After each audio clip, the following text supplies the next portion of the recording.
Uttam షబ్బీర్పై MIM కార్యకర్తలు దాడి చేయడాన్ని కాంగ్రెస్ తీవ్రంగా తప్పుపడుతోంది. దీనిపై అఖిలపక్ష సమావేశం ఏర్పాటు చేసింది. కాసేపట్లో సీఎల్పీ ఆఫీసులో ఈ భేటీ జరగనుంది. ఎంఐఎం మినహా మిగిలిన పార్టీలన్నింటికీ ఆహ్వానం పంపించారు. దీనికి సంబంధించి పూర్తి ఇన్ఫర్మేషన్ మా రిపోర్టర్ చంద్రశేఖర్ లైవ్లో అందిస్తారు. చంద్రశేఖర్, పార్టీ సమావేశం స్టార్ట్ అయినట్టేనా? ఎంఐఎం మినహా అన్ని పార్టీల నేతలు ఈ కార్యక్రమానికి హాజరవుతున్నట్టుగా తెలుస్తోంది. ఇప్పటి వరకు ఎవరెవరు హాజరయ్యారు? రోజా, నిన్న సాయంత్రం ఎన్నికల సందర్భంగా ఓల్డ్ సిటీలో జరిగిన గొడవలో అరెస్ట్ అయిన కాంగ్రెస్ అభ్యర్థి గౌసును పరామర్శించడానికి వెళ్లిన ఉత్తమ్ కుమార్ రెడ్డి, షబ్బీర్ అలీతో పాటు ఇతర కాంగ్రెస్ నాయకుల పైన ఎంఐఎం కార్యకర్తలు, ఎంఐఎం నేత అసదుద్దీన్ దాడి చేసిన బీభత్స వాతావరణం సృష్టించిన నేపథ్యంలో దీనికి సంబంధించి రాజకీయ పార్టీలన్నీ ఏకం కావాల్సిన అవసరం ఉందన్న ఉద్దేశంతో సిఎల్పీ నేత జానారెడ్డి ఈరోజు అఖిలపక్ష పార్టీ నిర్వహించాలని నిర్ణయించారు. మరి కొద్దిసేపట్లో ఈ సమావేశం ప్రారంభం కాబోతుంది. ఇప్పటివరకు ఈ సమావేశం కోసం బీజేపీ ఫ్లోర్ లీడర్ లక్ష్మణ్తో పాటు TDP LP floor leader Errabelli Dayakar Rao, అలాగే కాంగ్రెస్ పార్టీ మండలి ప్రతిపక్ష ఉపనేత పొంగులేటి సుధాకర్ రెడ్డి తదితరులు అందరూ కూడా ఇక్కడికి వచ్చారు.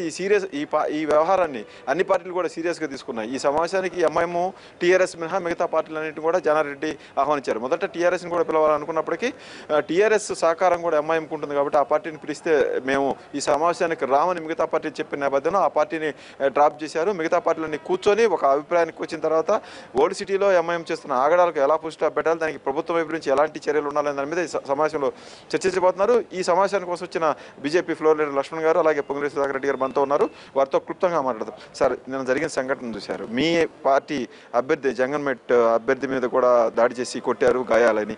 ఎలా చూస్తున్నారు ఈ సంఘటనలని? కాంగ్రెస్ పార్టీ అగ్రనేతలే, పార్టీ అధ్యక్షుడు ఫ్లోర్ లీడర్ మీదనే దాడి జరిగింది. ఎంఐఎం యొక్క ఆగడాలు ఇక్కడ కొత్త ఏమీ కాదు. చాలా అధికార పార్టీలు పెంచి పోషించాయి. దాన్ని అదునుగా తీసుకొని ఇష్టానుసారంగా పాతపట్నంలో ఒక సామ్రాజ్యంగా మార్చుకొని మస్జిద్ యొక్క ఆగడాలను, ఎవరు పేద మైనార్టీలను కూడా బుజ్జగించే ప్రయత్నం చేసినా, ఏ పార్టీ ప్రయత్నాలు చేసినా వాళ్ళ మీద ఎదురుదాడి చేయడం పరిపాటి అయిపోయింది. అంటే ఈరోజు మరి గతంలో కాంగ్రెస్ ఎంఐఎంను పెంచి పోషించడం, ఆ తర్వాత టీడీపీ, ఇప్పుడు టీఆర్ఎస్. కానీ నిన్న జరిగిన సంఘటన మేము చాలా తీవ్రంగా ఖండిస్తున్నాం. ఒక పార్లమెంట్ సభ్యుని హోదాలో ఎంఐఎం నాయకుడు అసదుద్దీన్ ఓవైసీ ఒక పీసీసీ అధ్యక్షుడు.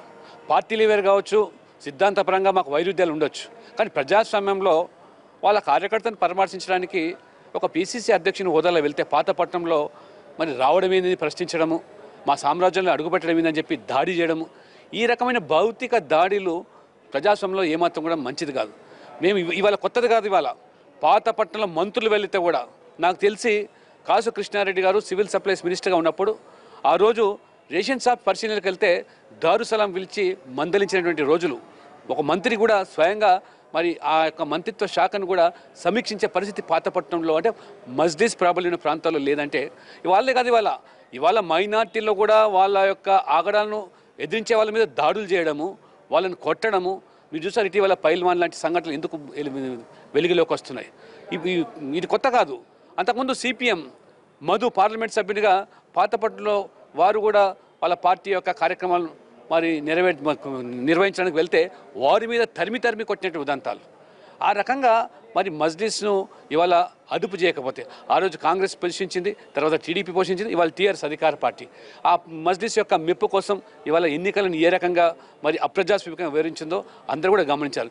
ఈ పార్టీ తరఫున ఏం చెప్పబోతున్నారు ఆల్ పార్టీ మీటింగ్? ఖచ్చితంగా ఇవాళ ఎంఐఎం నాయకులు చేసిన ఆగడాలు, ఇవాళ జంగంమెట్లో మా అభ్యర్థి మీద దాడి చేశారు. ఇవాళ మలక్పేటలో డిప్యూటీ సీఎం యొక్క మరి ఇంట్లోకి వెళ్ళి దాడి చేశారు. ఇవాళ ఎవరు చేస్తున్నారు? ఎంఐఎం ఎమ్మెల్యేలు, ఎంఐఎం ఎంపీలు, ఇవాళ పాషా ఖాద్రి కానివ్వండి, బలాలా కానివ్వండి, అసదుద్దీన్ ఓవైసీ కానివ్వండి. అంటే వీళ్ళు మొత్తం అంటే చట్టాన్ని తమ చేతుల్లో చేసుకొని మేమే వ్యవహరిస్తామనే రీతిలో మాట్లాడడం అవుతుంది మంచిగా. మేము దీన్ని తీవ్రంగా ఖండిస్తున్నాం. వెంటనే అరెస్ట్ చేయాల్సిన అవసరం ఉంది. అప్పుడే ప్రజాస్వామ్యాన్ని కాపాడే వాళ్ళు అవుతాం. అంతేగాని టీఆర్ఎస్ మజ్లిస్ యొక్క మెప్పు కోసమో, మజ్లిస్ సంతృష్టిపరచడానికో, ఇవాళ అక్బరుద్దీన్ ఓవైసీ ఏదైతే హేట్ స్పీచ్ ఉందో దాన్ని ఇంతవరకు ఈ ప్రభుత్వం ఛార్జ్ షీట్ చేయాలంటే ఏంటి దానికి మతలబు? కాబట్టి ఇప్పటికైనా కఠిన చర్యలు తీసుకోవాలా. హైదరాబాద్లో, ముఖ్యంగా తెలంగాణలో శాంతి భద్రతలు కాపాడాల్సిన బాధ్యత అధికార పార్టీ మీద ఉందే కానీ రాజకీయ కోణంలో ఆలోచన చేసి దానికి మతపరమైన రంగు ములిపే ప్రయత్నం చేస్తే మాత్రం హైదరాబాద్ ప్రజలు, తెలంగాణ ప్రజలు క్షమించారు.